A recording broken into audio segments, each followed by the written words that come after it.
call the November 21st, 2022 meeting of the Woodbridge Board of Education to order at 7:01 p.m.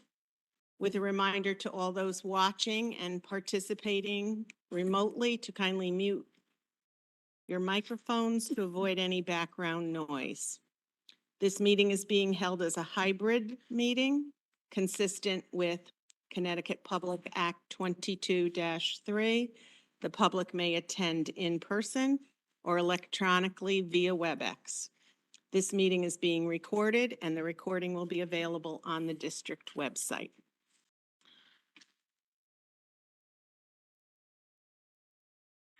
Okay, if you have your speaker on, could you mute, please? Thank you. I'll call the roll. Maria Madonic. Present. Sarah Beth Delpreet. I do not see her remotely and she is not in person. Jay Daya. Here. Brooke Hopkins. Here. Remotely, attending remotely. Jeff Hughes. Here. Attending remotely. Stephen Lawrence. Here. Mike Strambler. Here. Erin Williamson. Here. And I'm Lynn Piazzik, Chair. Staff in attendance this evening includes Ms. Christine Syriac, Interim Superintendent, Ms. Donna Coonan, Director of Business and Operations, Ms. Annalise Sherman, Principal. I see Mr. James Sapia remotely, and Clerk of the Board, Ms. Marcia DeGennaro, remotely. Thank you. I would also like to recognize that Mrs. Vonda Tenza, our Superintendent-elect, is with us this evening. As an observer, Vonda will officially be taking over the superintendency on December 12th, and we very much look forward to that. So thank you for attending tonight, Vonda. I would like everyone to please stand for the Pledge of Allegiance.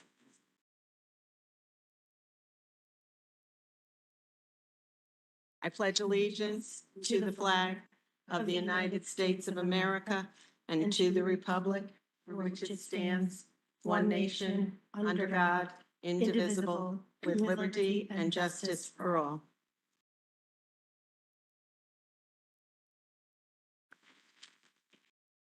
We're up to correspondence. In correspondence, a letter from the Extended Day Director was sent directly to all board members. So they are in receipt of that. All other emails and letters that have been received as board correspondence prior to 4 p.m. have been posted in board book. I don't believe there are any. Is that correct, Marcia? I did not receive any. Thank you. Okay, we're up to public comment. If you are participating remotely and have public comment to make, would you please raise your hand in the participants list?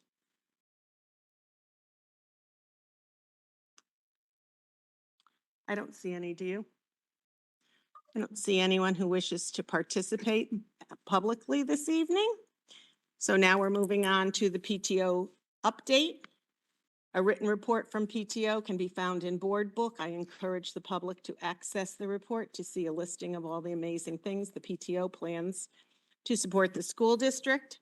Rushi, is there anything this evening that you would like to highlight or add? Yeah. Hi, everyone. Hi, everyone. Thank you so much. I really want to take this opportunity to thank everybody who was involved in planning, execution, and who attended, and helped us make Halloween Hoot a huge success. And a special shout out to facilities, Vito and his team, and North Office, administration, and the Commons room. We basically took over that room for over a week. And so, sort of accommodating us and every last minute request and having us in the school almost every day. So, I really want to thank all of them. We made over $20,000 in Hoot plus the auction, and all the money has been allocated to different things in the school, and the details can be found in the report. And just a plug in for our another Beaches tradition, which is the book fair, which is coming up at the end of November. The details are again in the report. So stop by, have fun, and enjoy books at the book fair. Thank you. Rushi, thank you. Always appreciate the wonderful things the PTO does for the school. So I thank you for that. PTO Book Fair, one of my favorite things. Moving on to the consent agenda. The minutes from the October 17th regular meeting are included in this evening's consent agenda, along with a budget narrative, a budget summary, detailed financial report. Also included in the consent agenda is the acceptance of policy 1313, gifts to school personnel, policy 2400, evaluation of the superintendent, and policy 3280, gifts, grants, bequests, and memorials. And those are on for 30-day review. Does anyone on the board wish to extract anything for discussion out of tonight's consent agenda? If not, may I have a motion to accept the consent agenda? Maria Madonic moves to the approval of the consent agenda as presented. Yes. Do I have a second? Mike Strambler. Since we have remote people here, well, let me try this with raising hands. All those in favor?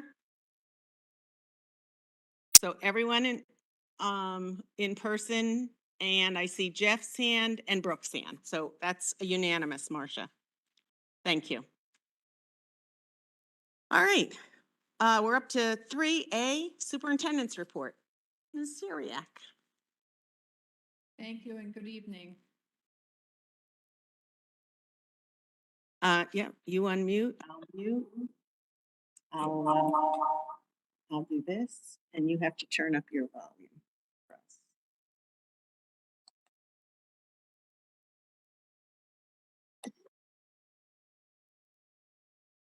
Okay, thank you. For my superintendent report this evening, I just wanted to talk to the board for a little while in regard to extended day. So first, I just want to share about extended day programs. You know, we're very fortunate here at Beecher Road School and in Woodbridge to have an outstanding long-term extended day program. It's been part of the district for many, many years. Extended day programs add a great deal of value to schools. Many studies show that supporting student success through after-school programs is a worthwhile endeavor. So I think it's wonderful that the Board of Education in Woodbridge has provided this opportunity to students for so many years. Extended day programs are generally school-based programs that offer academic and enrichment activities in the hours that follow the school day. Research shows that high-quality after-school programs improve students' educational outcomes, their school attendance, and social and emotional learning. Generally, there are 3 areas that extended day programs may focus on for students, that having to be with specialty programs that aim to help a youth develop a particular skill, possibly in coding through computers, 3D printing. It might be an athletic skill. It could be a cooking skill. There are many different skills. They also offer typically assistance and support in homework help. They may provide opportunities for games and enrichment, and some have academically focused programs. Program quality and intentionality, that is deciding which program so that you can try to achieve higher and designing it accordingly, will influence the overall outcome of the programs for extended day. To develop social and emotional skills, programs need to have an element aimed specifically at that goal. Youth need to attend programs regularly to benefit measurably. So the fact that here at Beecher Road School, the program is offered virtually every full day that school is in session helps to grow that benefit. The extended program at Beecher Road School over the many years of operation has provided our students with wonderful opportunities for growth and development, and it enriches our entire community. By the Board of Education supporting an extended day program at Beecher Road School, it provides an opportunity that benefits the community as well as benefits our students through the direct overlap of the after-school program being at our facility and primarily supervised by our daily staff and following our school practices. I'm a firm believer that if our students need support and care after school, I feel that the school is the best place to provide that because we can provide consistency for students as opposed to students going to multiple different places for that after school care. What I'm bringing forward to the Board of Education this evening is a revision to policy 3170, which is the extended school day and extended school year programs.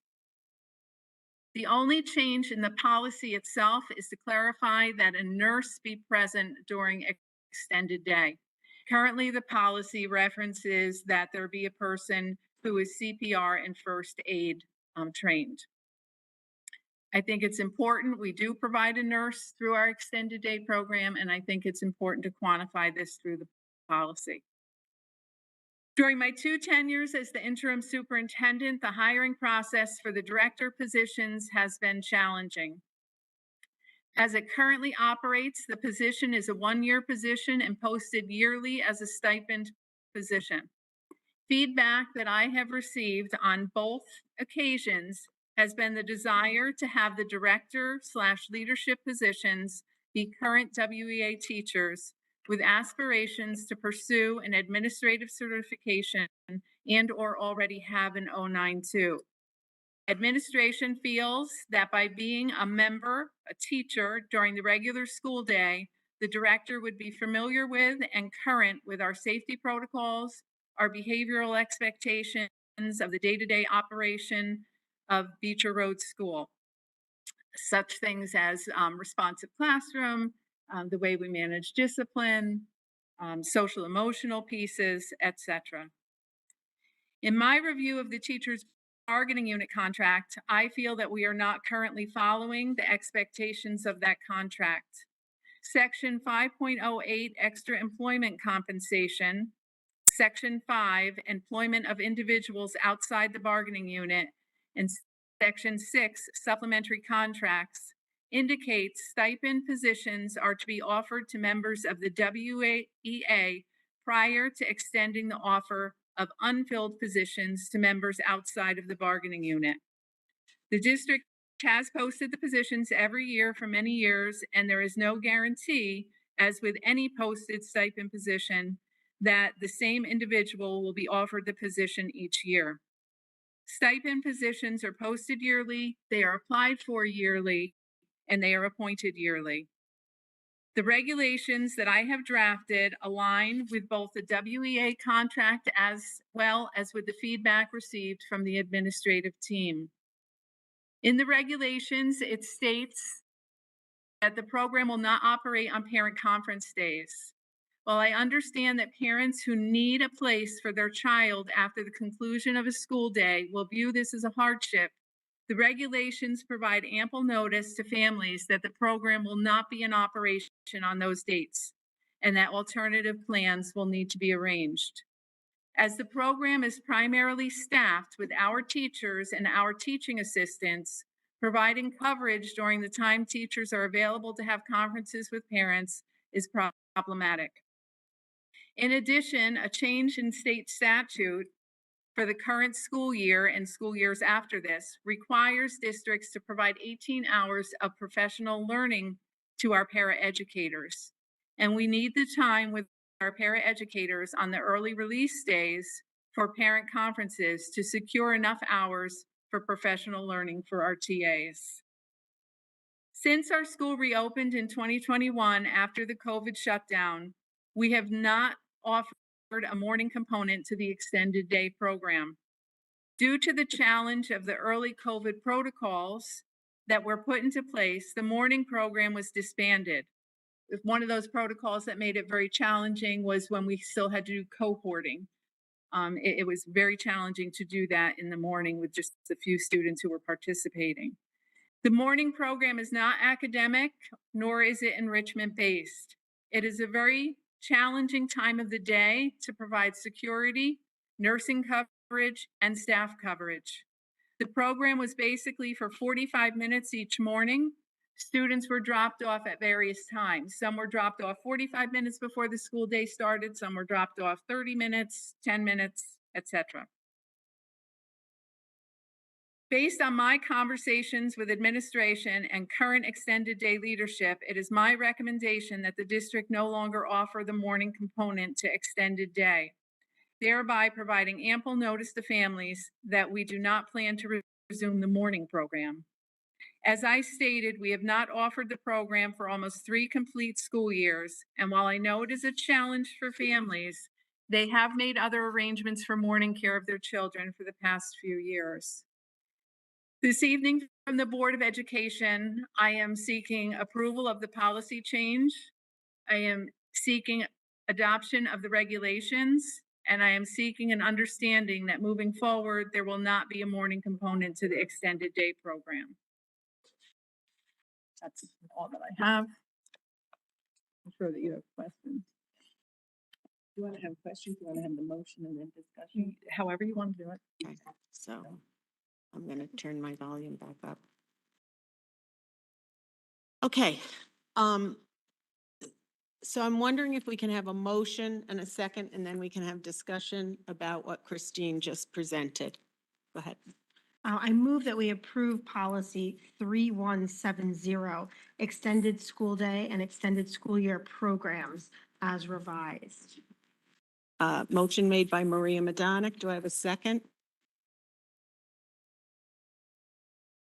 Do I have a second? Mike, seconded by Mike Strambler. Okay, so now I'm going to open up for discussion.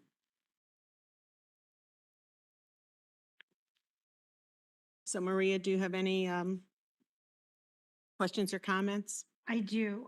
Thank you very much, Superintendent Syriac, for tackling this because I think this puts some regulations and some more process in place where there hasn't been a process previously.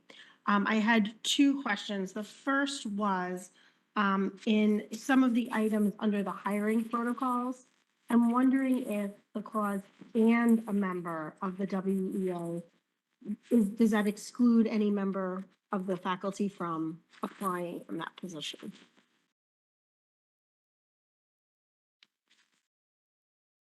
I think they can hear from you. I'm not completely certain of your question. However, all of our teachers are members of the WEA, so I'm not certain which teachers you were questioning might not be a teacher. I just didn't know if everyone in the current, if everyone that is currently a teacher, certified member is a member of the WEA. Yes. So, So- okay, But they do have the option to not be. Is that correct?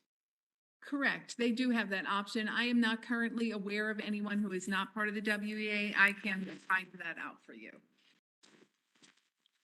okay, thank you. I was just curious, I just didn't want to exclude anyone. I because- defer to Lisa. Lisa appears to know.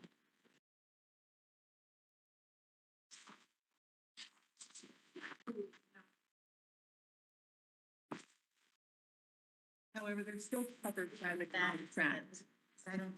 Okay, so the principal just shared that she believes there is one member of the WEA who is not a member. However, they are still covered by the bargaining unit. They just don't pay union dues and wouldn't necessarily be represented by them in the. Okay, so this clause would exceed, all of the teachers are covered by that contract, so that's just, this is implied. Correct. Covered by that contract, not necessarily someone that pays dues.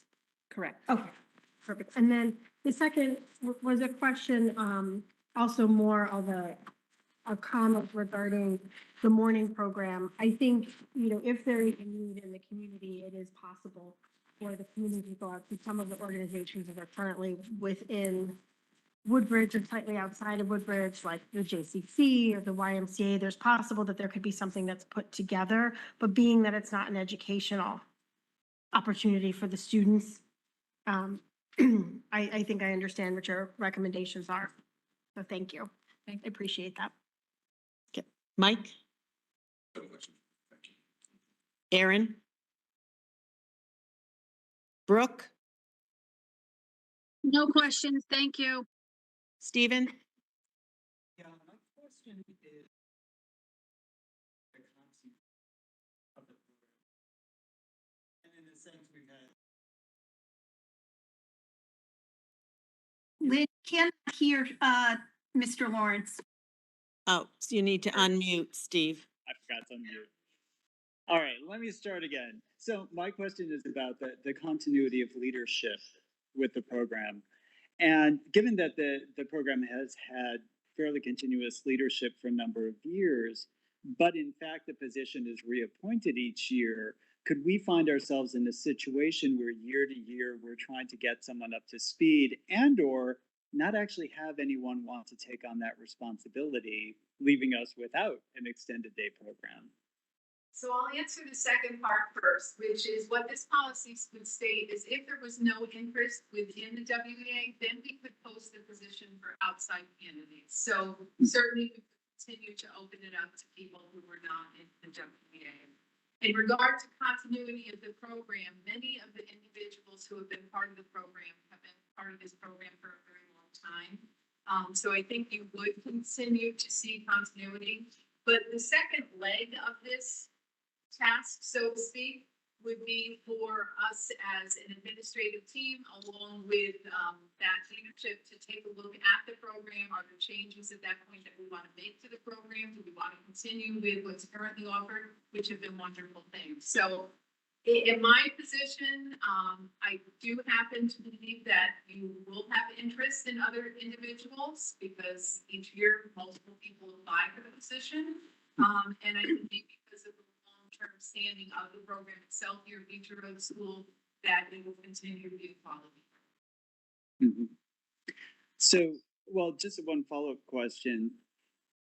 Given that there have been multiple people applying year to year, but we've chosen the same person to lead it for a number of years, does that suggest that the other candidates haven't quite had the mix of skills needed to lead the program? I mean, my concern would simply be, I know how many parents rely on this, myself included. So, just wanting to ensure that there would be no disruption in the offering of this program. I can't speak to the individuals who have applied or been interviewed for a position. I understand what you're saying in regard to that. It has been the same director for many years. Okay, thank you.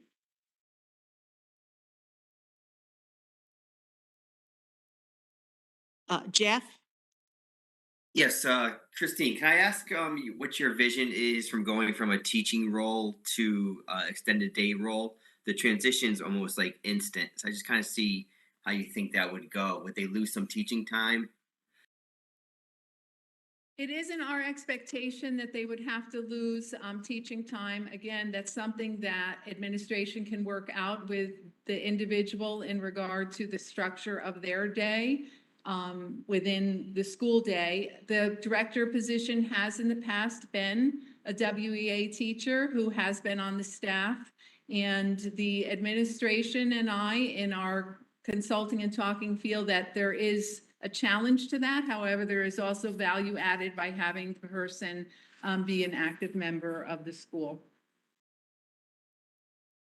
Thank you.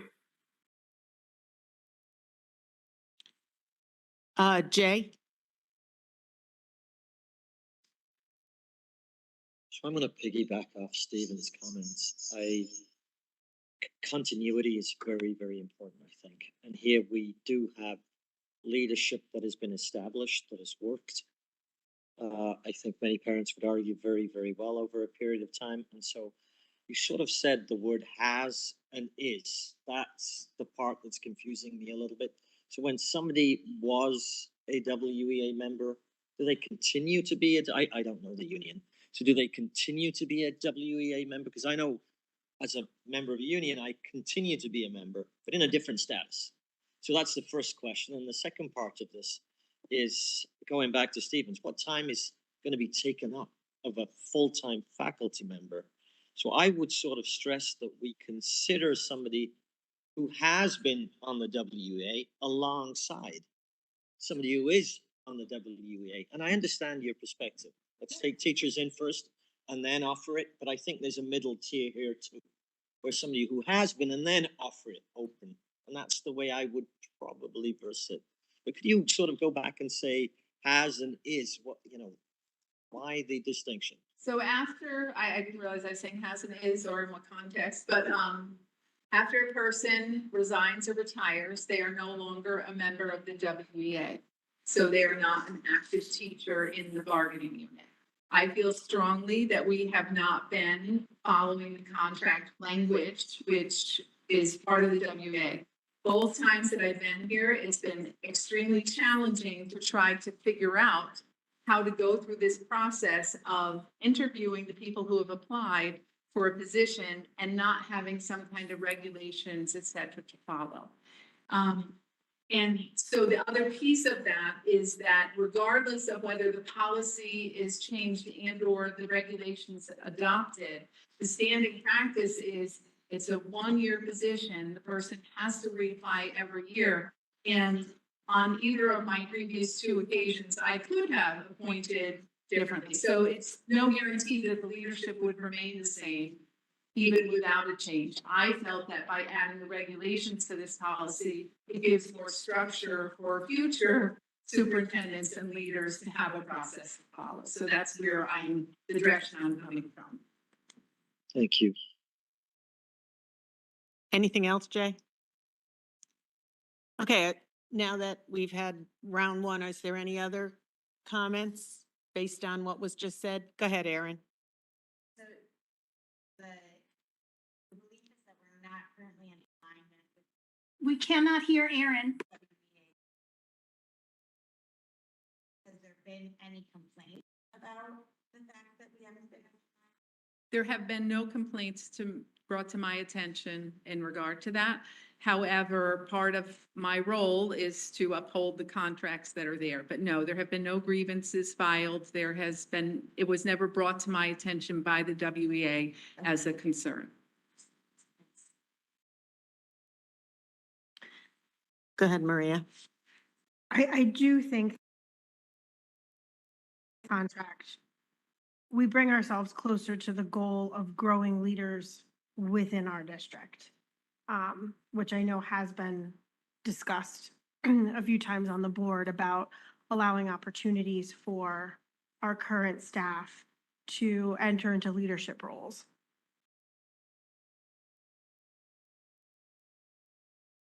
There was something I felt that wasn't answered that I thought Stephen asked was about the opportunity cost. So when you take a teacher who's currently on staff, from what I'm seeing, there's a lot of time during the day that's devoted to issues that might come up with extended day. So how does that work? Who takes care of that? Is it an assistant director or is it a director? I'm trying to figure out what the opportunity cost here is. So again, I've had conversations with the administrative team and we do feel that the task can be completed outside of the framework of the day. There can be emergencies that come up during the day in regard to a parent indicating a child isn't going to be there. We do have administrative assistant support that can get that message to the right person that it needs to go to. And as far as some of the other things, as far as checking in students where that happens at 3:15, but school dismissal concludes at 3:20. We've actually already begun the dismissal process, and there are some of our paraeducators who work as part of the program, and they start their day early because they're meeting students getting off of buses in the morning, and they are available to assist with the check-in process. And I do believe, because the expectation is that the director be on site for that time when the program is operational, that they can complete the other tasks during that time and therefore not during their regular hours of their school day.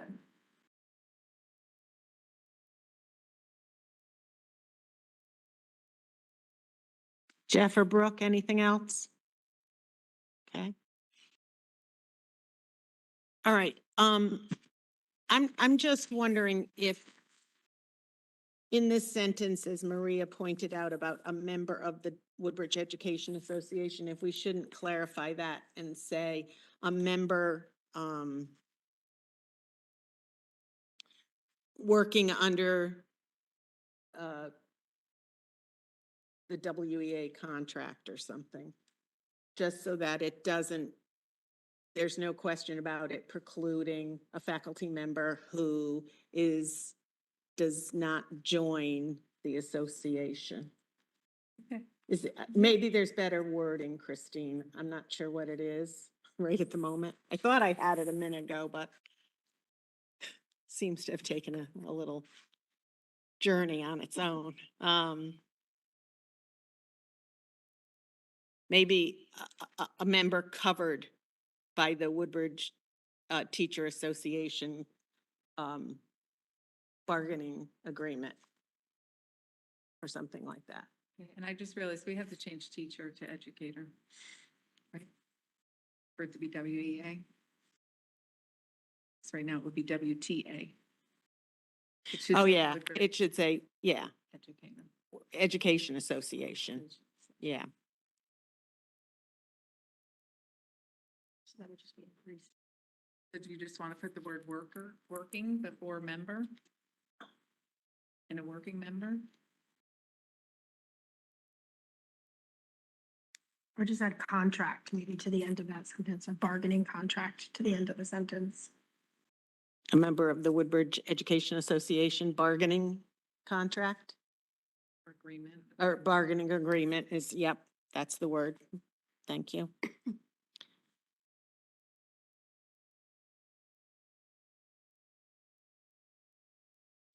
Okay, so Maria, you had made a motion to, approve, the policy and, as revised. So can we leave that motion on the table because we just revised it again?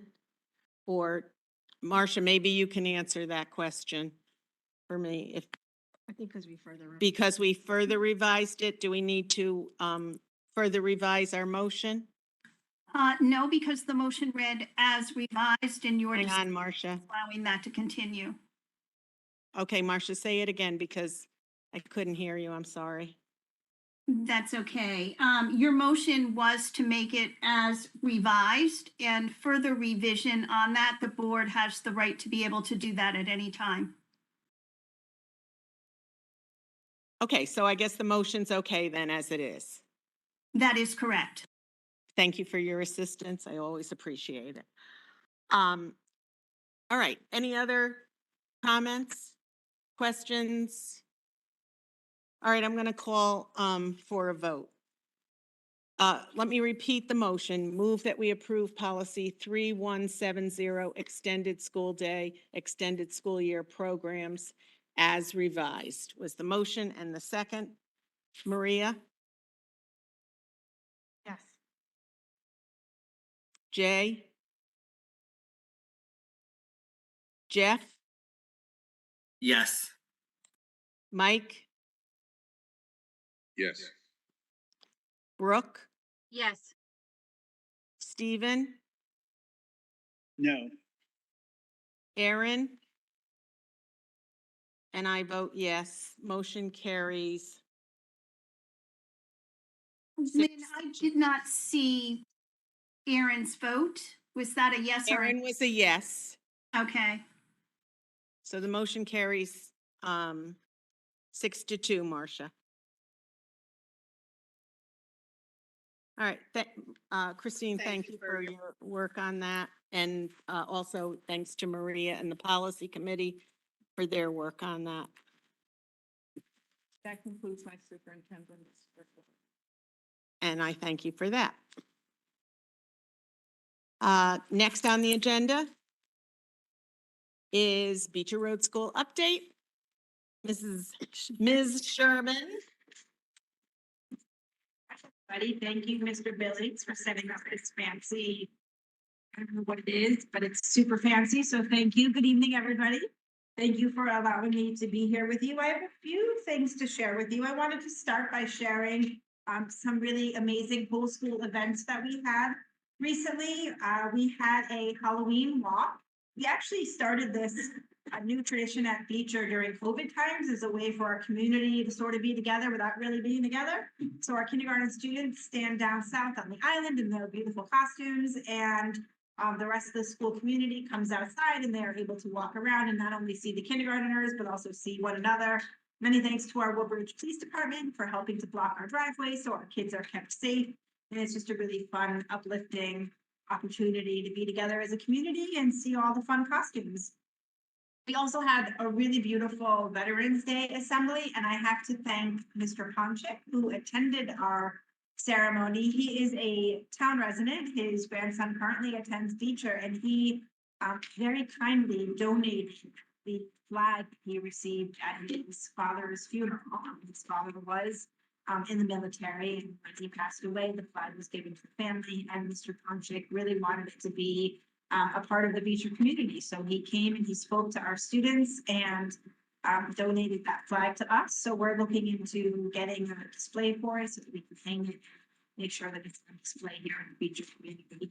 So, you know, many thanks to him. It was a wonderful opportunity. Our students led the way. We had our students doing the pledge. We had some students singing the pledge. We had our student chorus singing the national anthem. And then we had some super amazing sixth graders who actually stood up and spoke about the history of Veterans Day, as well as the history and information about TAPS, which was played by another student. So it was really awesome to have just a student-led ceremony for our whole school community. Another quick update, we had a professional development day, November 8th. We actually ran our first ever Ed Camp. And for those of you who don't know, Ed Camp is an opportunity where we really take and harness the talent of the staff here at Beecher. And what they do is they offer a range of courses, things that they are interested in, things that they are trying out in their classroom, conversations that they might just want to have with other people. And what they do is they offer out these courses, people sign up, and it ends up being really just a super engaging and inviting professional development. We got a lot of positive feedback from the day and a lot of people actually requesting that we do it again. The offerings from Ed Camp from our staff ranged from math activities for both primary and intermediate students. We had DEI roundtable conversations. We actually had to offer 2 sessions of that because it was so wildly popular. Some of our wellness team members offered SEL conversations and training and opportunities. We had several technology offerings.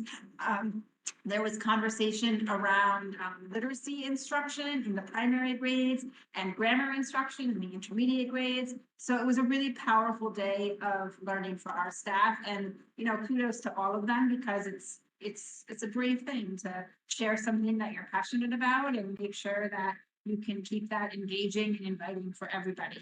And 2 more quick updates, curriculum related. Our second graders, we're working on a persuasive writing unit, and I got some wonderful letters from some second grade friends, and they were requesting a sports day. So many thanks to those second grade friends. We ended up having a sports day at Beecher where folks dressed up in their sports jerseys or favorite sports teams' colors. And the PE and health department very generously put out some extra recess equipment that students could access and have some fun time at recess. And the second graders, I have to say, made that happen with their own persuasive writing. It's always fun for the kids to learn that writing is powerful and can make change. Our 5th graders are engaging in First Chapter Friday. They are inviting teachers, and it blew up actually. They started by inviting teachers, and now some former students are visiting 5th grade classrooms, and they're sharing the first chapter of a book that they love in a way to sort of engage and encourage reading. And then I was actually in a 5th grade classroom the other day, and they were doing a really awesome nonfiction scavenger hunt. I will say that the kids, as they were telling me about this, said that their teacher said, we're going to do a scavenger hunt, and the class got all revved up and excited. And then the teacher was like, in your nonfiction books, which brought them down a little bit, but they were still enjoying the activity. I think they thought a different sort of a scavenger hunt, but they still were really enjoying the activity. And it was kind of a nice tie-in with the First Chapter Friday work that they're doing.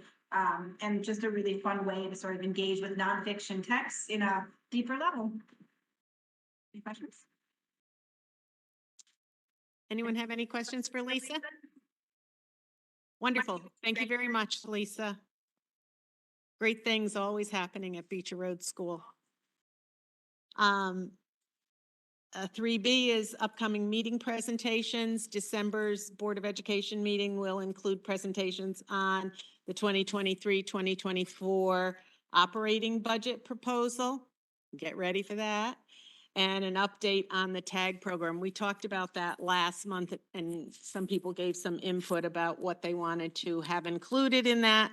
If there's anything additional that you want included in that presentation, if you could reach out either to Carrie or to Christine or to me, we'll make sure that's included.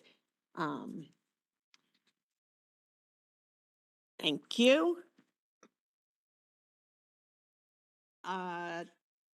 Town Building Committee for the Beecher Road School Capital Projects Update. Jeff Hughes, you're on.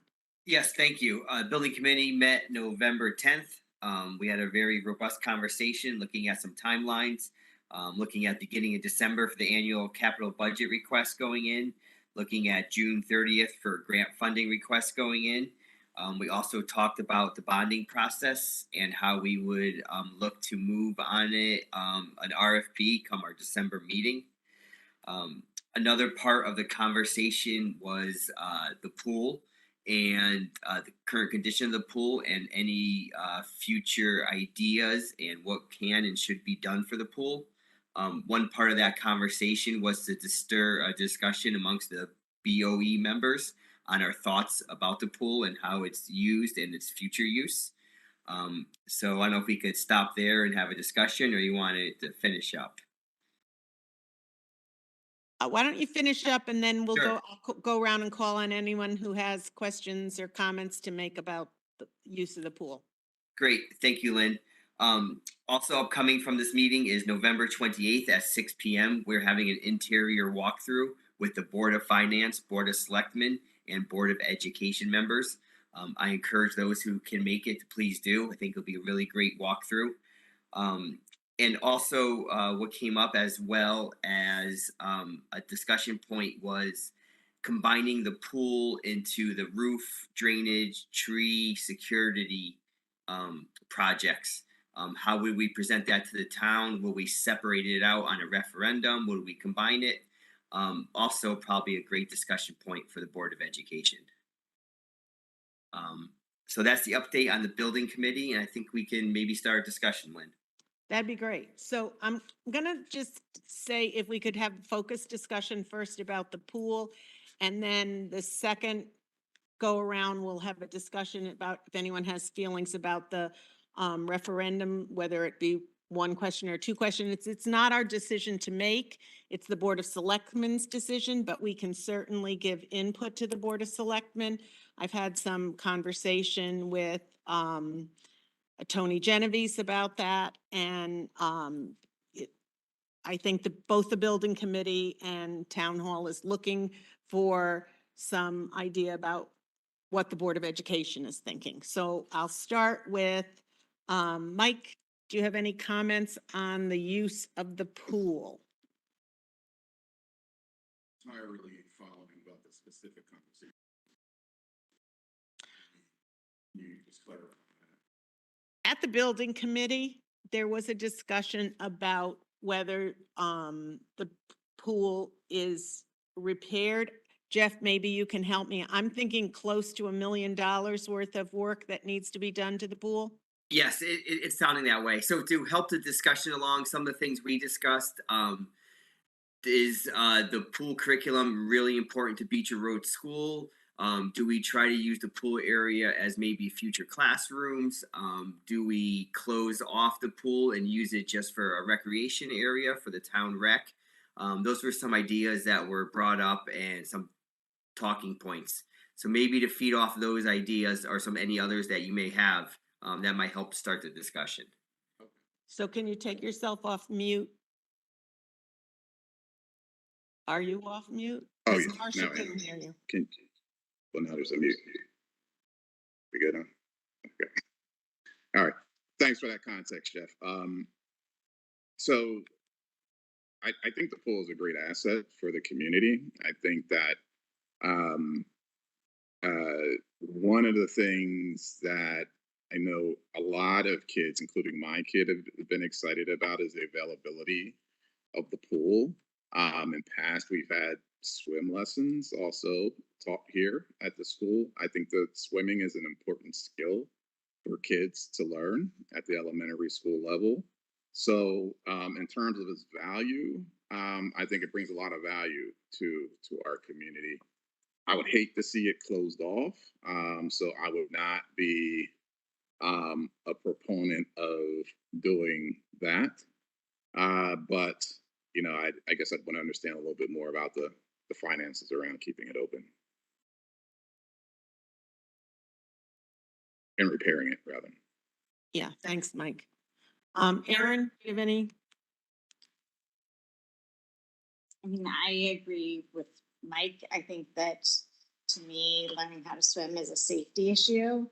And unfortunately, while we have some other opportunities and ways in the community that people can learn to swim, those opportunities are not plentiful and oftentimes get filled up with long wait lists. Thinking of things like the JCC. And so to me, it means the need for that service exceeds our capacity to meet it with current resources. So I would like to see the pool reopen. That said, it's very hard to balance that and the reality that we are quickly, gonna burst out of this building. And so I think there needs to be a real conversation with the town about how are we not going to burst out of this building. And so to me, those conversations go hand in hand, because what I don't want to have us do is spend as a town $1 million to repair the pool and then not be able to actually educate our kids. Because I think when we think about the purpose of this building, the purpose of the BOE, the primary purpose is education. I think learning how to swim is important. It's a health thing to me. It's a safety thing to me. It's hard for me, though, to elevate it over the need for space. But again, to me, this goes to the need, and I will say it every time, to change, not change, but expand the focus of this committee that has this ad hoc committee to actually talk about what we are going to do about our school and the fact that we don't have space in it. So it seems a little, I'm trying to think of an appropriate term, unwise that we are bringing together all of these people to talk about repairs to our school and not actually addressing the elephant in the room, which is that we are no longer going to be able to educate our children within the school within the coming years. And so to say yes, as a town, we're going to spend $1 million, or even to be talking about spending $1 million to repair a pool, but to not talk about the fact that we're about to exceed the capacity of this building, because that's not what we've said we're going to talk about, seems very short-sighted.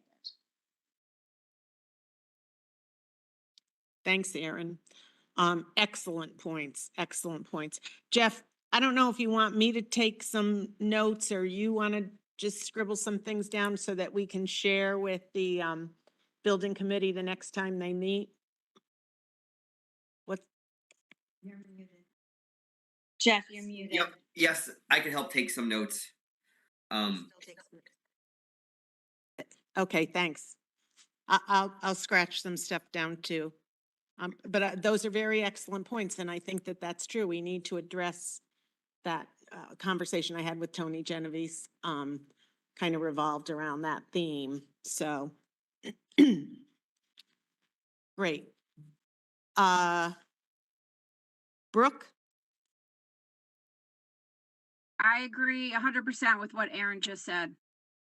the elephant in the room, and we need to really talk to the town and talk about the education and the future and what that looks like. I still vote new school.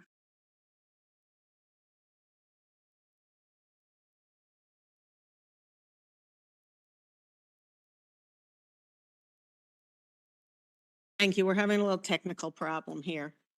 It's me. When I need to, what I need to mute, what I need to make louder.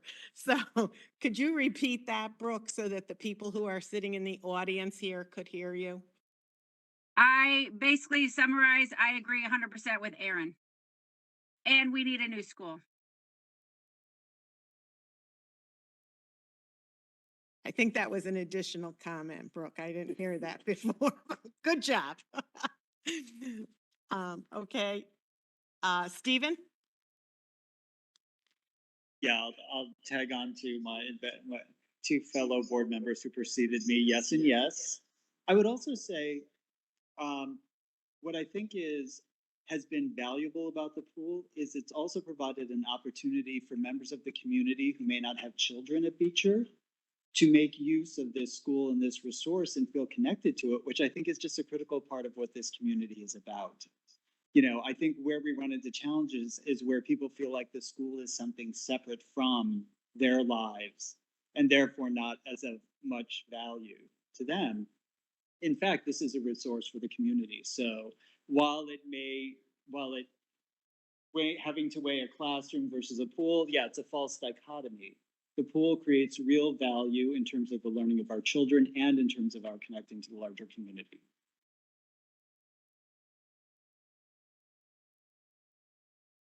Excellent point as well. Jay? This is going to sound like an echo, but my sentiments are exactly the same as my four predecessors. But I'm going to take a slightly different spin to this. So what I'm going to say is that capacity constraints in schooling are a primary constraint.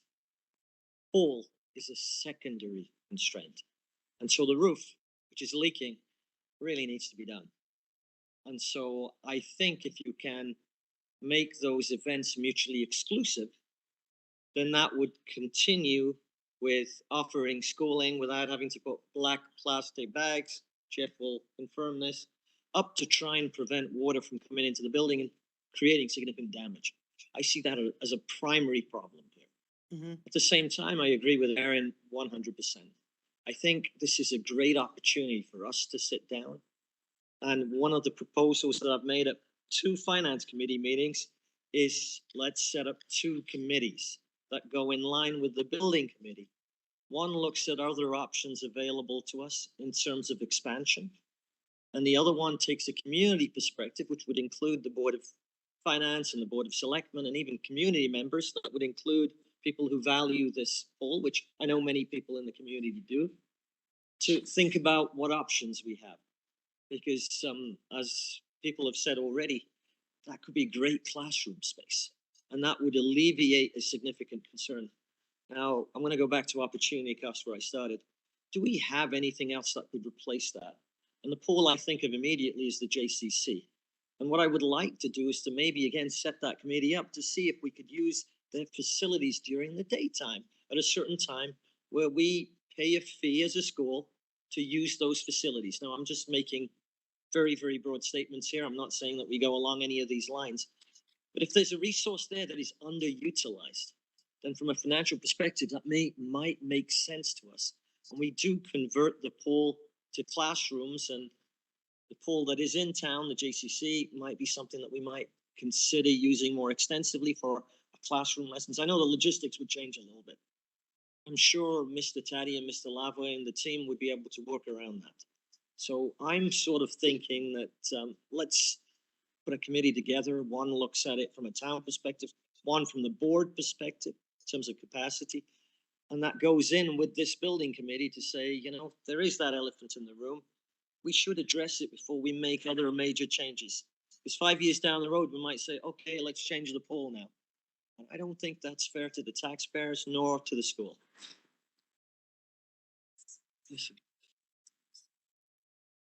Thanks, Jay. Agree with I personally agree with many of those things. Maria? Sure, should I just use your microphone? Sure. Okay.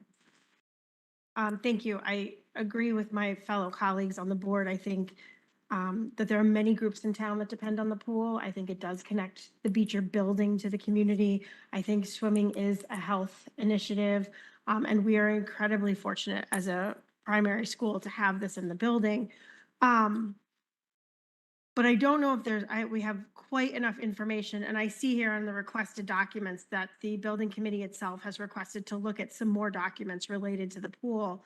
I do agree we're busting at the seams. I do agree this is a rather large cost relative to our use of the pool.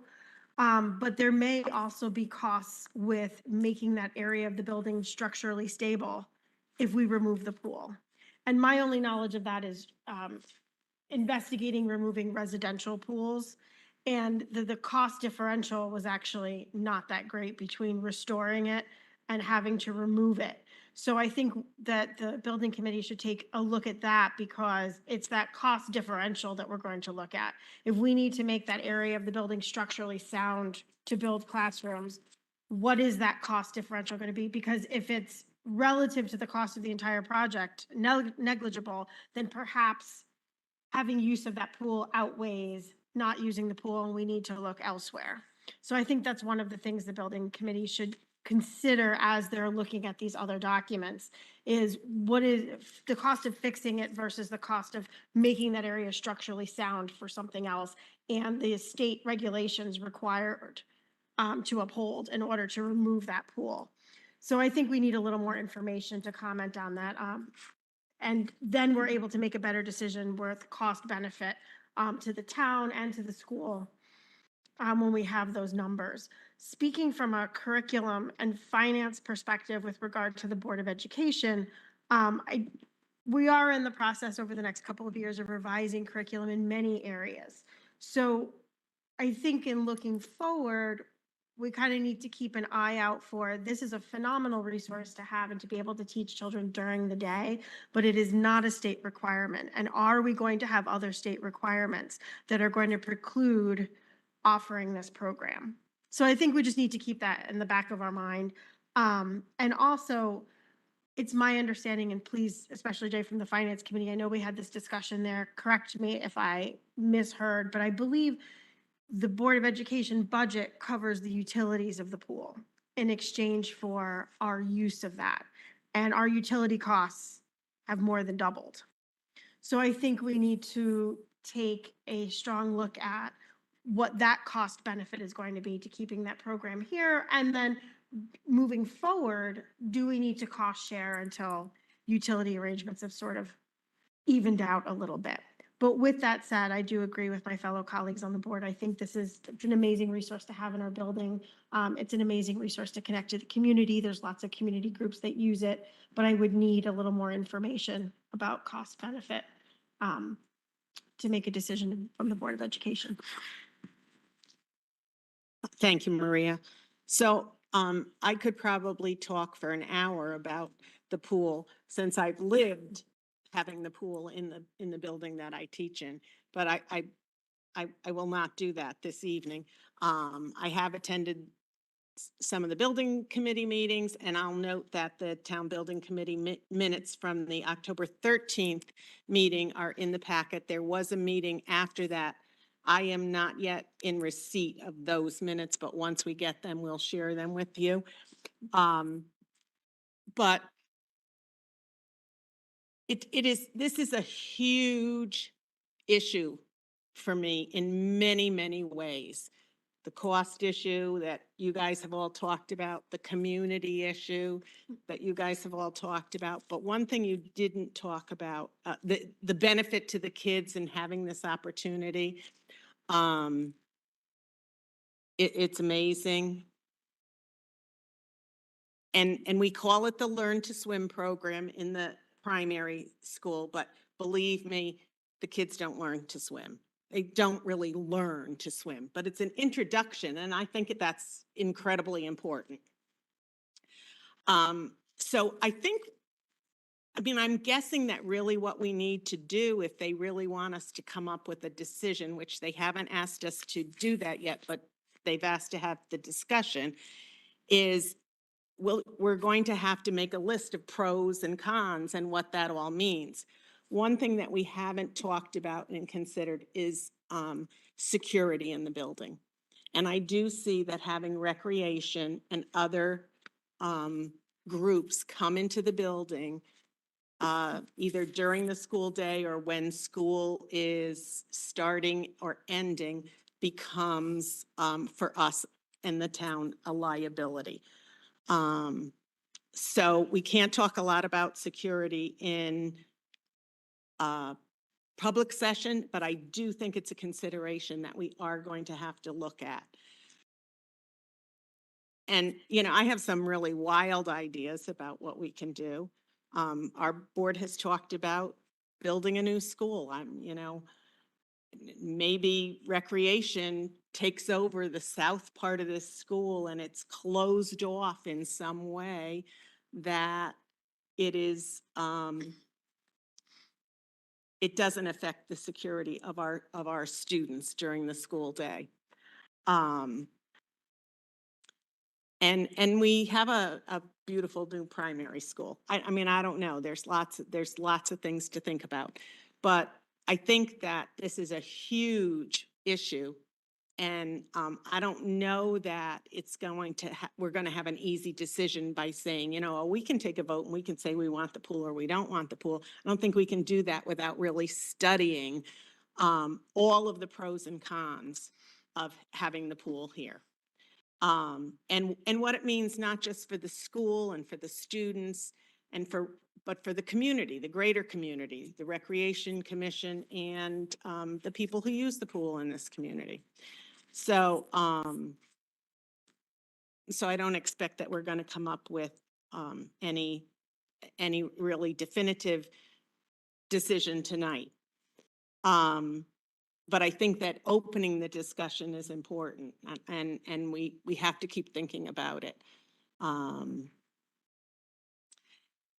And I think Maria raised some good questions about how much is it going to cost us? Because, you know, I thought, oh, great, we have space for 8 classrooms. But the cost, and Jeff Hughes has even mentioned that to me, the cost of that, we don't know what the feasibility of that is. So there's huge questions that need to be answered before we can say, you know, this is, I think, how we really feel about this. And in terms of using the pool for JCC, I'll just jump in and say that I think we as educators have to be really careful about the use of our time, and transporting the kids would really have an impact on instructional time. And there are regulations from the state and how many hours we have to teach reading and math, and certainly we're not asking any teacher to put the kids on the bus and while we're transporting them have a 15-minute reading lesson so that we meet our quota for reading or language arts or math or whatever. So there's logistic problems. I mean, it sounds really good. But I think that that would include discussion with the administration and the PE team and the teachers who are going to be impacted by that in terms of what they're being asked to do. So, as I said, I could go on forever about the pool and all of the ramifications around it. I think it's a really big issue that the building committee thinks can be solved like in 2 weeks. And I personally don't see that happening, but you know, I think the more information we gather, the better off we'll be. So that's my input on the use of the pool. And Jeff will share some of that at the building committee meeting. And certainly he mentioned the walkthrough. I think anybody who could be there to talk about these things that we talked about tonight to the Board of Finance, the Board of Selectmen, and the building committee people would be really very helpful.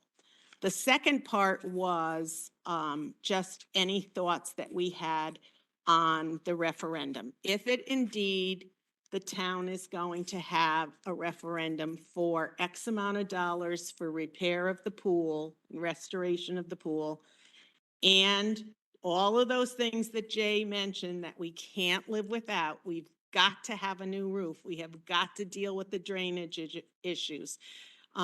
There's infrastructure things that need to be taken care of here at Beecher Road School, and we have patiently waited. So the second part of this discussion is your thoughts on if both of those issues go to referendum, your thoughts. So I'll start again. Mike? I will. Aaron?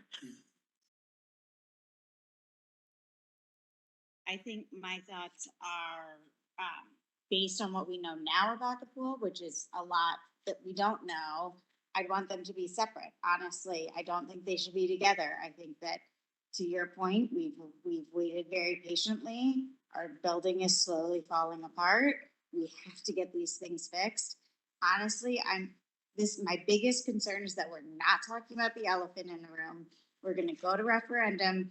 We're going to have a town agree to put significant money towards this building. And then we're going to say, okay, we burst out of this building. What's our plan? And the town's going to go, wait, you just asked for X amount of money to fix up your building. Why are you now coming back to us saying you don't have enough space in that building? You just asked us to spend X amount of money to fix up. So again, I feel like we're being set up a little because we're not actually having the conversation we need to have first before we go to the town to ask for money. First, we have to decide, is this a building that we can actually either build out or fix up to meet the demand? That has to be the first question. If this is not a building that we can either expand on or we agree that that's the best investment in the town, we should not be going to the town to ask for X amount of money to fix it. We should be going to the town to ask for money for a new building somewhere else. And so again, I feel like we are, by the manner in which this process is occurring, we as a board are being put in a very hard spot where we're being asked to put something in front of the town to vote on for money, but we actually haven't brought to them the real problem that needs to be discussed. So I actually think what we need to go back to is go back to the Board of Finance and Board of Selectmen and say, before we go and ask for money for the town to fix this building, we actually need to have a discussion to figure out how are we going to be prepared to solve the problem of the fact that we will not be able to operate within this building within the next couple of years. And does that mean building a new building or building? No one wants to have that discussion. I get it. It costs a lot of money, but that's actually the mature, forward-thinking discussion as a town we have to have. So I'm just going to have add a caveat onto this, and I'm hoping that maybe Donna, you can help me, or Jeff. I think that the reason they're looking for us to give input right now is there's some deadlines in terms of. Office of School Construction Grants. Thank you. Can you unmute and just say that so that people in TV land can hear it? If we are desirous of doing an application for the Office of School Construction Grants, which would allow us to recoup maybe 26% of a roof, we need to have that application in by June 30, and then by December, they'll tell us if we make the cut or whatever. So that is one other piece of information to consider. So then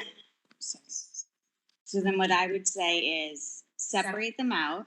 Let's vote on this money for the school, separate from the pool, because that's not actually our issue, but let's not preclude that application from us also as a town having this larger discussion about what are we doing. Because even if we're accepted, doesn't mean that we have to all move forward with this. Like we're gonna have to walk and chew gum at the same time. We're gonna have to apply and see if we can get this money and get the grant. and also figure out how we're gonna address our building constraints at the same time. Unfortunately, if we had addressed this a couple of years ago or many years ago and had some foresight, but that was previous boards that we were not on. Right. That's why I thought that information would be helpful. Brooke, do you have anything about the referendum vote? No, Aaron keeps saying everything I agree with. I mean, it definitely has to be separate. I guess I'm confused as why it wouldn't be. Are we still, I mean, my confusion all along has been, who does the pool belong to? And it's the town. So I feel like we get stuck with that as being our responsibility. I like the idea of the grant, obviously, but we are gonna need the things that go towards education and the building itself. So it can't be an either or, well, we just gave you this for the pool. It's not us for the pool. I love the pool. I think it's a great idea. But, you know, I still want the new school, so I'm all for talking about, you know, the elephant in the room. Great, thanks. Stephen? Yeah, I would just say it's a really interesting conversation because, and Brooke, I really appreciate what you just said, because there's the part of me that always thinks like, why are we going in piecemeal? Because it's not like we're going up for a referendum every year. Like this is something that can only happen periodically. And the fact is, if we're going up for a referendum, what would it be next year if we got approved for the grants? Something like, in 2023, presumably. Repeat the question. So if we get that, so is the idea that we would apply for this grant, and if we get this grant, we go up for the referendum, or a referendum is going to happen regardless, and this grant may help defray some of the costs? I think you would vote, or you would go to the, before you would accept a grant that you weren't gonna be able to pay your portion. Right. Okay. The referendum, I think, would come first. Okay. Well, and so here's the thing. So if you detach the pool from that, and the town decides to go ahead and say, okay, well, it's our responsibility, and we're going to spend the money to fix it, it's still the pool at Beecher Road School. So for most people in the town, they're still thinking this was one more allocation for Beecher Road School, regardless of what happens in terms of a new building. So my inclination would be to say, if we're going to have to go up for a referendum, let's take care of everything we need to take care of for this building at one time, not precluding that discussion, because the discussion of a new school is a critical central part of the conversation.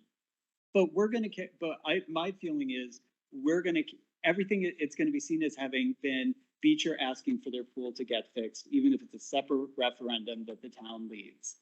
And you just had 2 referendums. Now you want a new school on top of that?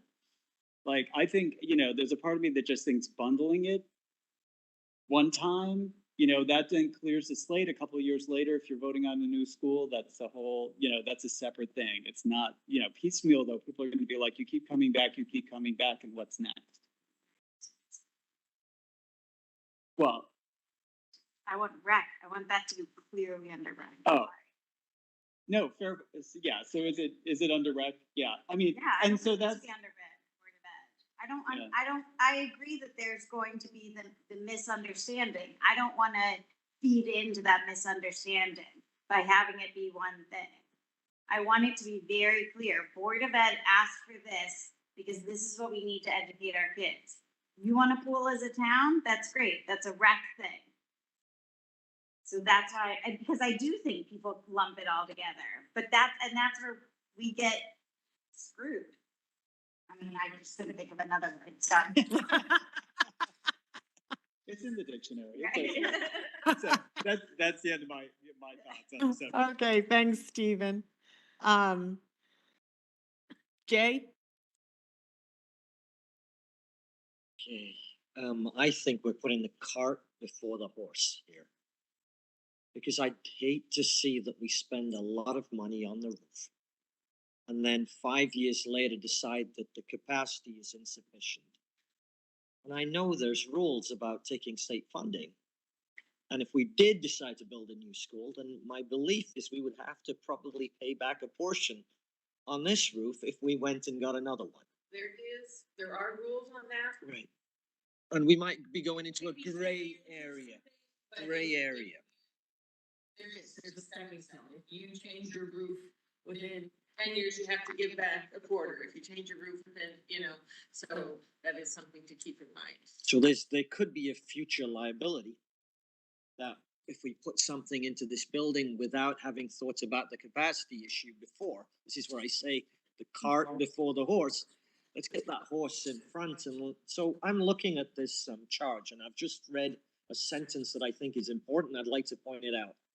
It's on, if we look at the second page, it's the third paragraph up, and it says, Sheila noted that due to the increasing need for space for teaching and learning, there's been an interest expressed in locating a new wing of classrooms in the pool area if it's determined that this will be the best use of space. However, future Beecher Road expansion will be a work of a different building committee that is not a part of this committee's charge. I see that as, if we decide to say the pool and we invest in the pool, and we suddenly realize that's the best option for expansion, then we've just spent all that money as a town on that. So what I don't want to do as a town is to throw good money after poor investment. Let's sit down and think about this holistically. I think Erin and Stephen are right. I think I can see the confusion here. I can see Stephen saying, let's go together, which is what, as a finance guy, I would do, is bond it all together. But I can see Erin's situation or position here, that this is what we need as a school, and that's a town asset. And Brooke mentioned that too. That is a town asset. And so I can see why Erin is also proposing that we separate these two. Let's go for what's needed for the education of our students in the school.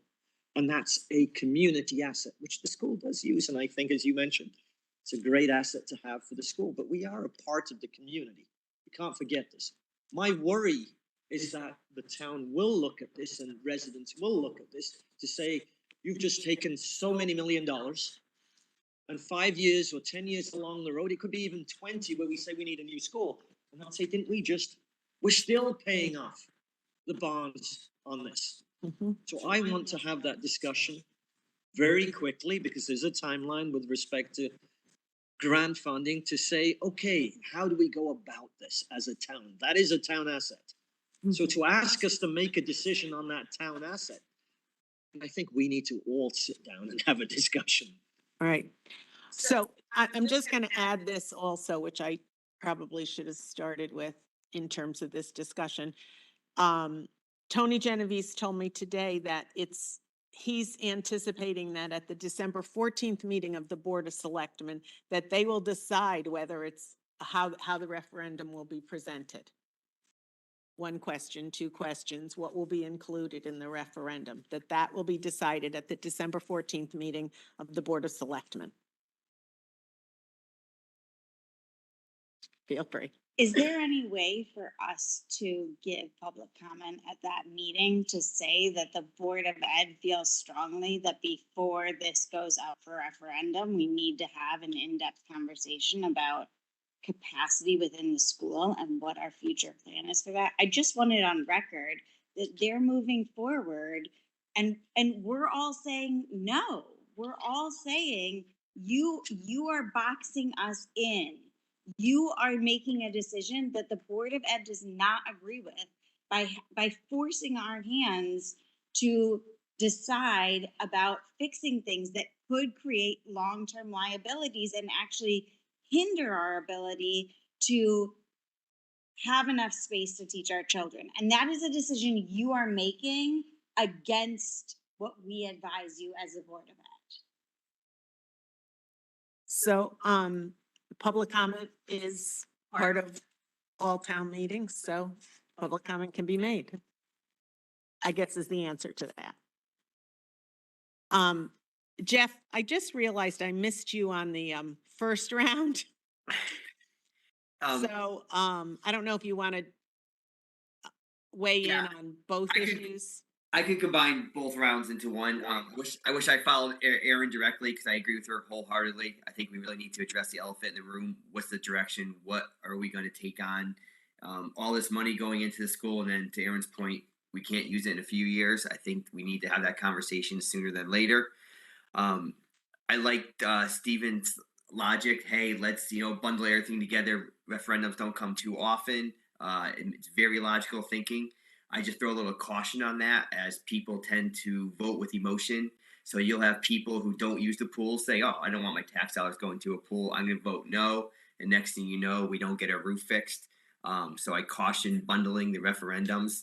I'm with Aaron. I kind of like to see them separate. But I agree. I think we're all saying the same thing. We really need to have that big discussion of what's going on. And I don't know if it's through public comment, a direct letter signed by us all. But I really hate to throw all this good money if we can't use the school in a few years, to be honest. Thanks, Jeff.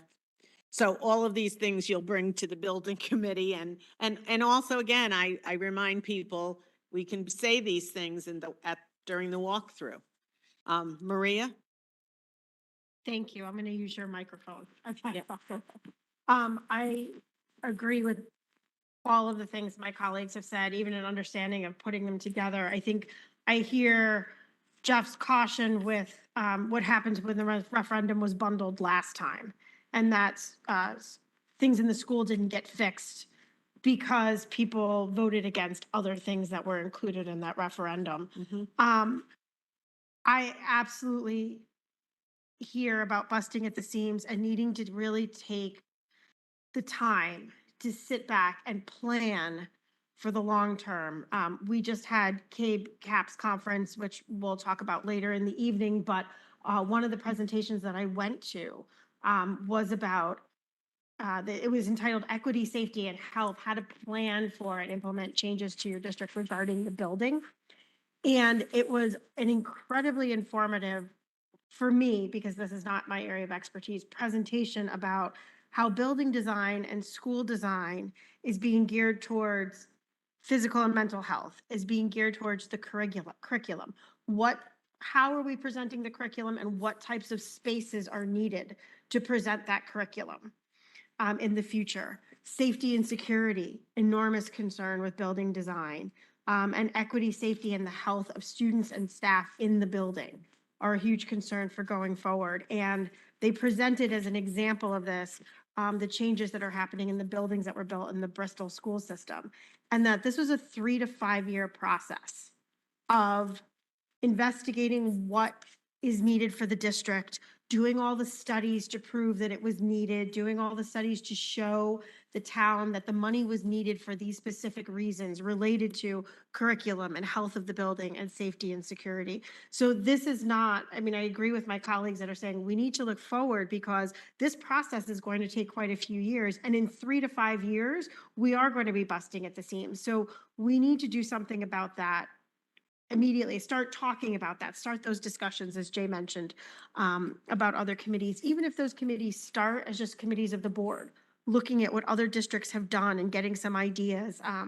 So those are things that, we can get together and talk about for the future.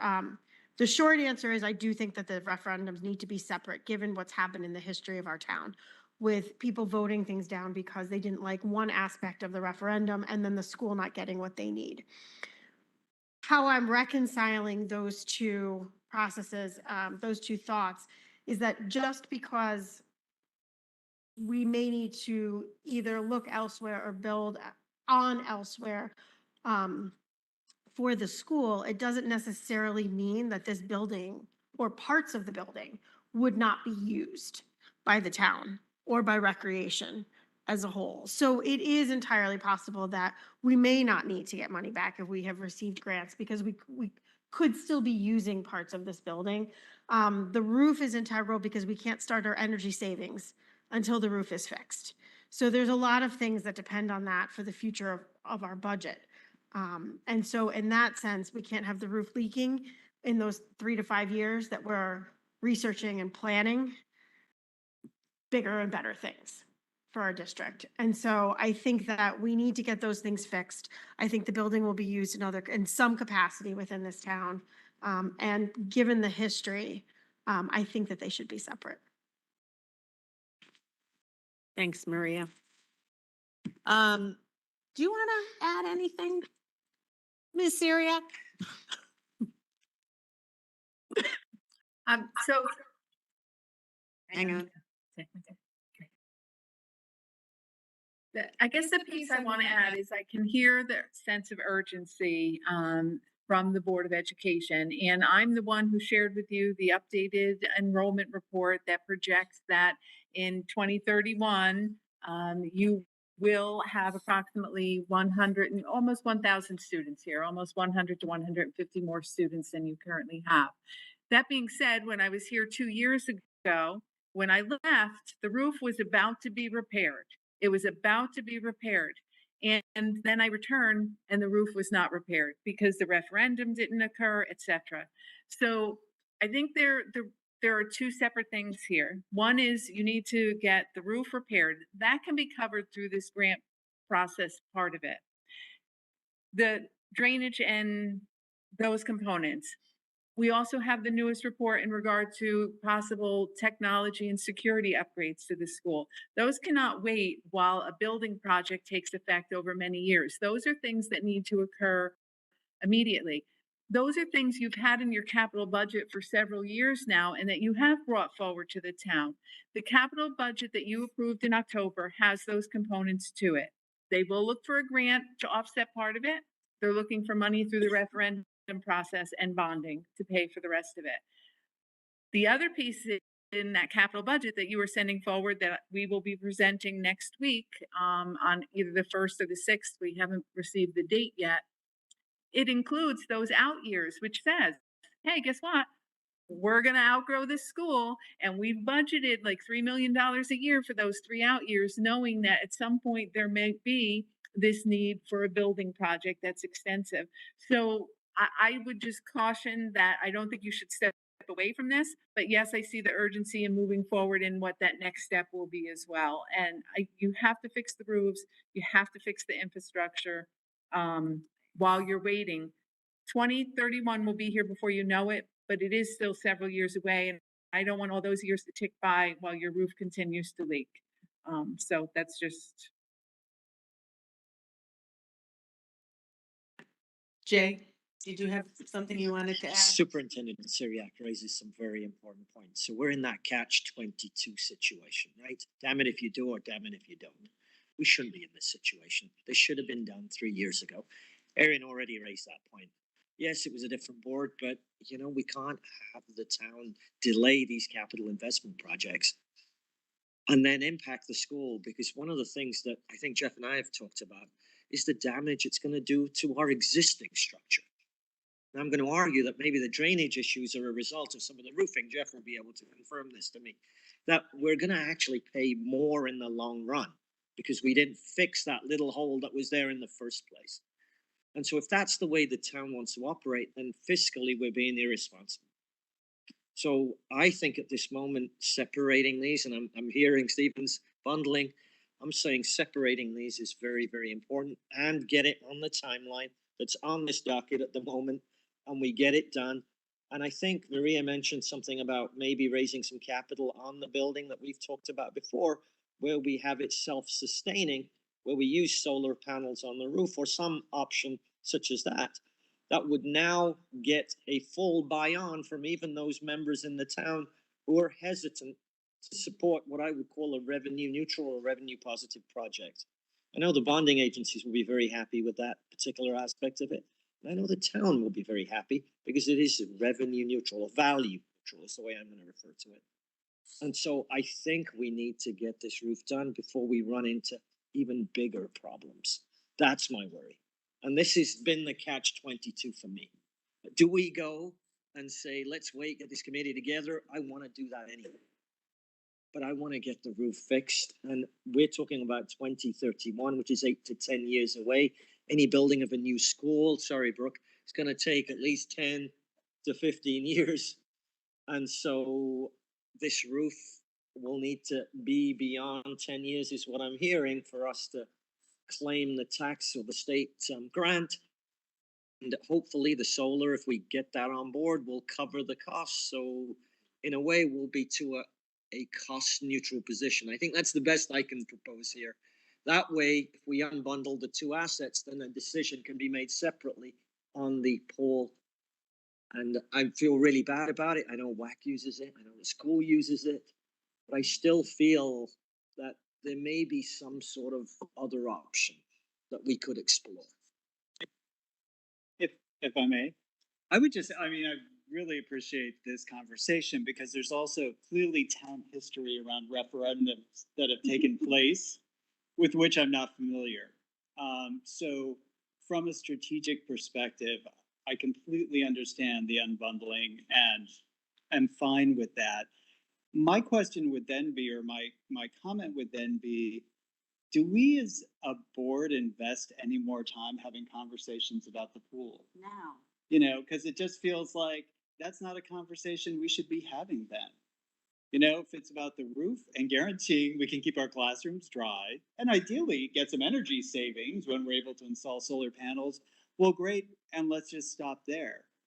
Let's just take that off the table as far as what we're talking about and focus on what we really care about, which is addressing the capacity challenges we are going to face in coming years. Well said. Yeah. Everyone, well said. If I could agree Jeff? with Stephen on that one, I think we really need to take the pool out of the conversation. The original charge of the building committee was the roof, the drainage, and the security. And I kind of want to make that the focus and keep it going in that direction. We'll let the town figure out the pools either through some other committee or some other means. But to Christine Syriac's point, all this is going to take time, and our kids are learning in not a good environment. Jay's right. There's plastic bags over their head holding back water. We roll up towels and put them underneath doors every time it rains due to drainage issues. I could talk for hours on technology and security issues. So I think we need to really solve those issues, which is the original charge of the building committee. And I think we take the pool out of the conversation, to be honest with you. So it sounds like that is the consensus. There's no need for any vote tonight, but I think you have a lot of thoughts and issues that you can share with the building committee, Jeff. And anyone else who wants to, I'll get back to you, Mike, I'm sorry. But anyone else who wants to, there's public comment at the building committee meetings as well. You know, anybody can, Zoom in and make public comment. Anybody can write a letter to the building committee if you feel that way. And again, I'm going to say it for the third time because, when you're a teacher, you say it again. By the third time, they got it. That walkthrough is going to be very important. So, Mike, I'm sorry. I didn't go back to you.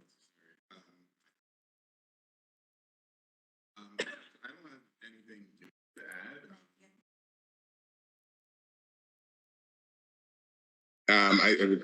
Go ahead. I don't have anything new to add. I think hearing my other colleagues make their arguments was really helpful for me to process these issues. I agree with them. And so I think we do have a consensus here. I think that as a board, we have to prioritize instruction for our students and the facilities that provide that. And I agree with taking the pool off the table to facilitate that kind of a discussion. Thanks, Mike. And I think you hit the nail on the head. That is, for this board, our responsibility. Educating students, their instruction, and their health and safety when they're in this building. So, thank you all for the excellent points that you made and that fine discussion around this issue. Jeff, you're on again. Facilities Committee report. Yes, thank you. Facilities also met November 10th. Vito's team has been doing an excellent job keeping up with some things. During the heat changeover this year, there had potential to be a pretty big leak, but Vito's keen eye and awareness caught the issue early. Almost no damage, so Vito did an excellent job catching that. A few other pumps were fixed, unit ventilators were fixed, sink replaced. So Vito and his team are doing an excellent job keeping up with the building. I'll make that short and sweet to make up for a lengthy building committee discussion.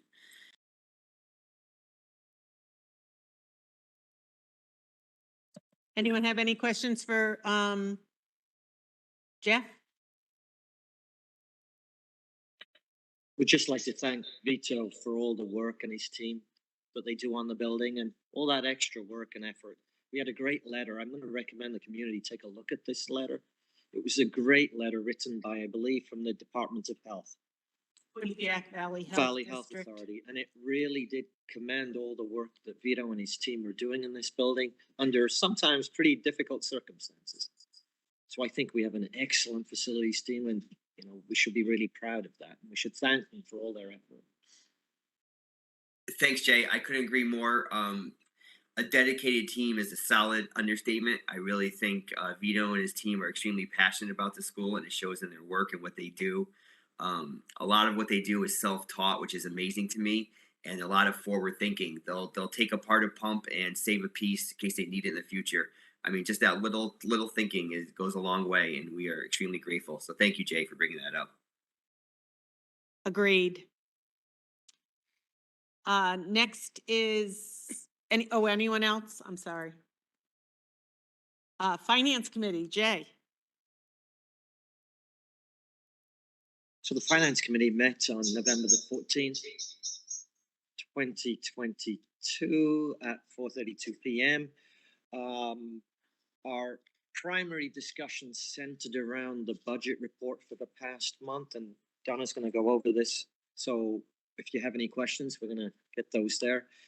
I felt that we've worked very closely together with Donna, and so I feel that I'm going to pass Donna over, and she's going to talk about the general comments, and I think we can all talk about them. So I can summarize everything, but I think everything I'm going to say is what Donna's going to say.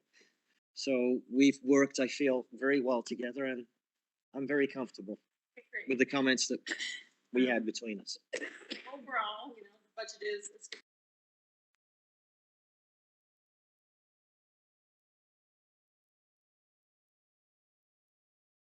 Donna, we cannot hear you. Donna, they can't hear you.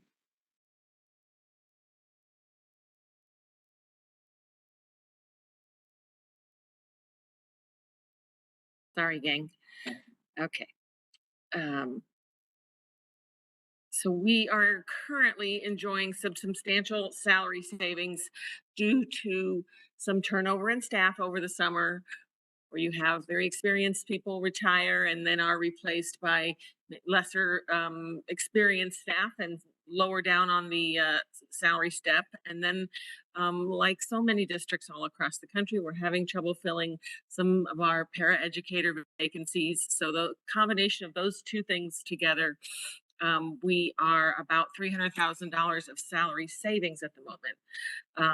However, we also are experiencing a fair amount of budget deficits in our special education services, transportation, outplaced tuition, and those deficits equal just about as much as the salary savings. Toward that end, the district superintendent will be formally requesting from the town a portion of the excess cost grant revenue that was, I believe, in the last year's budget process was a placeholder, or was determined that we would request and be used for these types of special education costs that we're experiencing now, and one of which is the BCBA services. We gave some discussion about the pros and cons of how we are billing New Haven for our open choice students, and there was maybe a consensus around when we do our billing this year that we use the method that has been used in the past and that New Haven is more familiar with and comfortable with. So we will perhaps take that track this year and see if we can't get paid a little more timely. Staff was asked to create an index of our current contracts and their expiration dates so that we can be a little more strategic about the expiration of those and, you know, time to bid and things like that. We have been enjoying some smart funds from the state of Connecticut over the past year that has been allowing us to provide free lunches to everyone. And those funds, if we stay on our current track, will be depleted about the third week of January. So we were planning to send out a letter in December letting families know that the paid lunches will resume somewhere in late January is what we're planning on.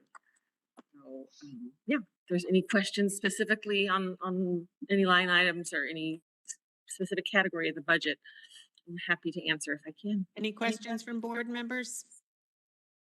There's only one comment I wanted to add. This is a very, very tight budget. Very, very tight budget. You're looking at 0.05, 0.01 in that range. And in some of terms that leeway. relies on the fact that we have these vacancies, which we hope not to have. So, you know. So if those, so that's my worry here, that if we fill those vacancies, which I think we need to fill those vacancies. We're trying, to yeah. support the teachers, and if we fill those vacancies, I did like the superintendent's suggestion that we move some of those to the behavioral specialist line. I thought that was an excellent suggestion. And so at least we get people in the building who could support the impact of COVID and support learning in general. But I still wanted to mention to everybody in the community, this is a very, very tight budget. I mean, we've seen the significant increase in heating costs and electricity costs. We've all felt it. And that's hitting us at 70,000, if I'm right, last month, going forward towards the end of the year. So we have to be very, very careful on this budget. And we're going to have to keep an eye on it as we go forward. There's only one other comment I had was the medical expenses. And Donna, you did say we were tracking. Our medical is tracking as budgeted. I have a little concern with the MRF, the non-teaching retirement. As I look at it now, you know, if we carry out this, we'll be, slightly over, but I'm also knowing that, we have vacancies that would be paying into this. So I just need to dig a little deeper and keep a real tight look at that as we continue, or hopefully can staff up how that's going to end. We're showing it a little over now, but it could be worse.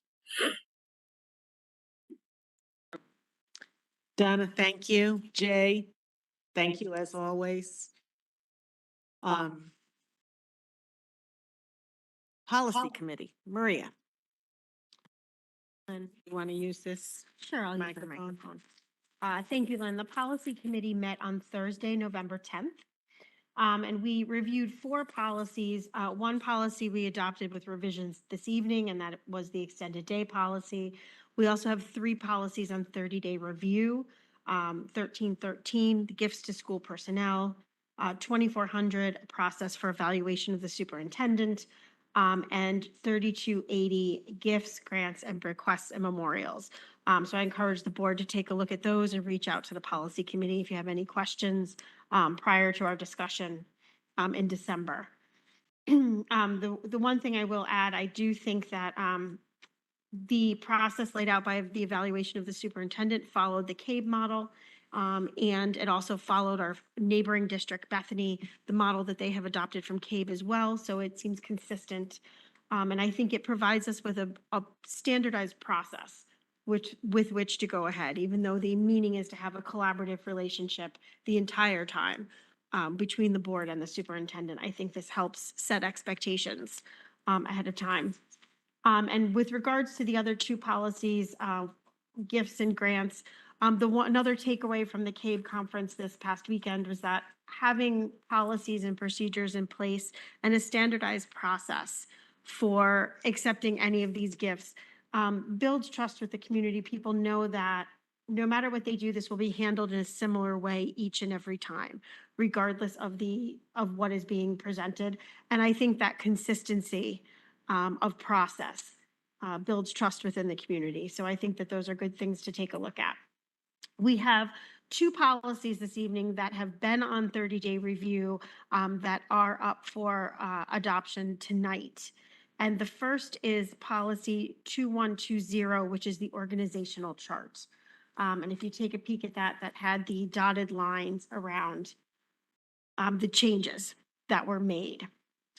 So I would like to make a motion that we move to approve policy 2120, the organizational chart as revised. And do I have a second to that? Aaron?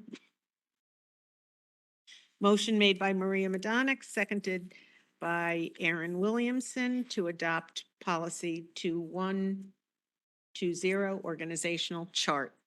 Any discussion? Okay, I'm going to try to do just a hand raising for this one. All those in favor? It's unanimous, Marcia. Thank you. Maria, back to you. Thank you, Lynn. The second policy up for adoption this evening is policy 4111, the recruitment and selection of administrative staff with regulations. And if you note on this policy, a couple of changes, language changes to the policy itself to clarify, but the regulations to those policies are newly drafted. So I would like to move that we approve policy 4111, recruitment and selection of administrative staff as revised. Thank you. Do I have a second? Stephen? Any discussion from board members on policy 4111? Okay, seeing none, call for a hand vote. All those in favor? Marcia, it's unanimous. Thank you very much. So those two policies have passed. Go ahead. And I just wanted to mention that our next policy committee meeting will be Tuesday, February 7th at 4:30 p.m. Thank you. Cable liaison report. I'm going to go back to you, Maria. Thank you. Yeah, so we have been mentioning the past couple board meetings, the upcoming CABE CAPS conference, which was this past weekend. We had several board members attend. We had some great networking and also some great conferences, wonderful information. I went to 2 conferences around policy, one that I mentioned about building committees and what's happening around the state. And we shared a lot of great information. And so I have some of the packets that were sent out for the different sessions that I went to. I'm going to scan them in and send them out to all board members so you can kind of peruse those a little bit and get an idea of the types of discussions that we had at those meetings. Thank you. Stephen, I don't know if you want to add anything about Cape Caps. You attended as well? Yeah, this was my first time attendance, and really, I mean, I think what was fascinating is seeing the range of experiences that board members have across our states, which just further reinforced what a very productive collegial board we have here in the Woodbridge School District. So I feel much gratitude coming out of it, and also, of course, learned many new things in the process, which isn't this all about learning? For sure. I echo that as well, Yeah. Stephen. I left with a great appreciation for my colleagues. I had one already. I had a great appreciation for everyone already, but I came out with an even greater appreciation for all of us. That is very true. Brooke, you also attended? So I don't did know if you have attend, yes, anything it that was you lovely. want to add? Sure. Maria hit it on the head earlier when she said it's nice to have a policy in place because as we saw from our fellow colleagues there, some boards may not have had some of those policies in place. Also, I went to some on the legislative branch and what's coming down, what's being legislated, and that was very interesting to see where we really have to kind of start looking at as well because they're deciding things that don't necessarily fit for our school, such as the waiver. So I learned a lot more about the waiver process. So that was good.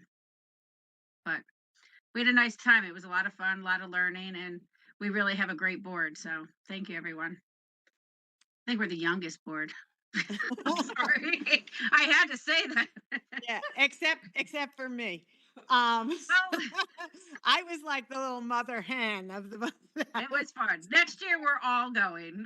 Sarah Beth Del Preet also attended, and I attended as well. It was, as Stephen pointed out, a great learning day, and a wonderful opportunity for us to meet other board members, to hear about things that are going on in the state. And one thing that we worked on as the 5 attendees who went to the conference was we split ourselves up when it came to the individual sessions. So our professional development was deep and wide. And we learned lots of things and then had opportunities to be able to share those things throughout the day during lunch, et cetera, and dinner. So it was a fabulous day. And Brooke's right. Next year, we all need to go. So thanks for that, Maria, and Stephen, Brooke, thank you. New business. In the packet is the 2023-2024 draft school calendar. We are taking no action tonight. That's been put under new business so that you can take a look at it and review it.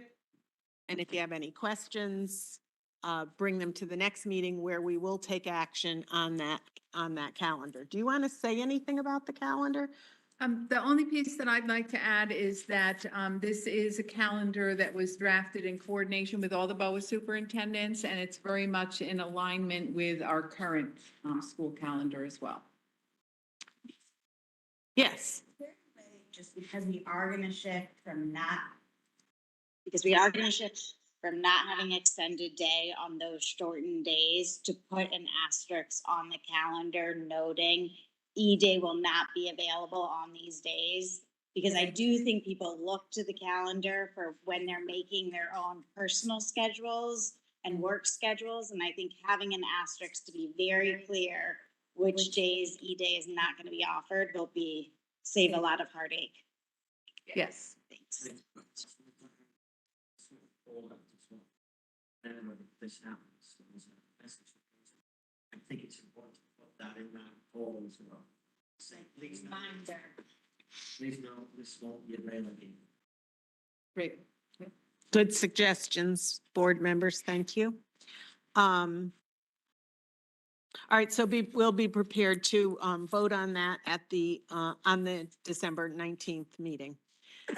Time for my public service announcement about our meeting schedule for the upcoming month. Curriculum Committee and Policy Committee will not be meeting in December. The Finance Committee is scheduled to meet on Monday, December 12 at 4:30.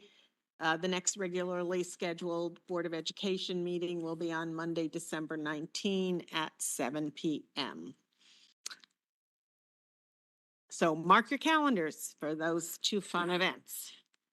We're up to number 5 on the agenda, public comment.